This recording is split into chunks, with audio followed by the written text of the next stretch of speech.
વેજલપુર પોલીસે કાલે એક ઈસમ શોએબ દાંચી ઉંમર 29ની ધરપકડ કરેલી છે. એ આરોપી जो છે કોલ સેન્ટરના મીડિયેટર અને ડેટા પ્રોવાઈડર તરીકેને કામ કરતો હતો અને મૂળ કરીને એની એમો એવી હતી કે એ ટેલિગ્રામ ગ્રુપ્સમાંથી જો વિદેશી નાગરિક હોય છે એની જાણકારી કાઢતા હતા અને એ પછી જો ઇલીગલ કોલ સેન્ટર હોય તો એને પ્રોવાઈડ કરતા હતા અને ઇલીગલ કોલ સેન્ટરવાળાએ વિદેશી નાગરિકોને કોલ કરીને એને લોન અપાવવાના બહાને એનાથી ગિફ્ટ કાર્ડ લઈ લીધા હતા અને એ ગિફ્ટ કાર્ડ એ જો મીડિયેટર છે આપણા શોએબને આપતા હતા અને શોએબે ગિફ્ટ કાર્ડને બીજા વેન્ડર્સને આપીને એનાથી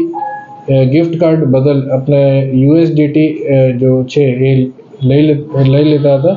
અને યુએસડીટી એ ત્રીજા કોઈ વેન્ડરથી યુએસડીટીને આંગળીયા મારફતે એને કેશ કરાવીને કામગીરી કરતા હતા અને એ કેશ પરત કોલ સેન્ટરને આપવાની એની એમો હતી અને એને આધારે વેજલપુર પોલીસ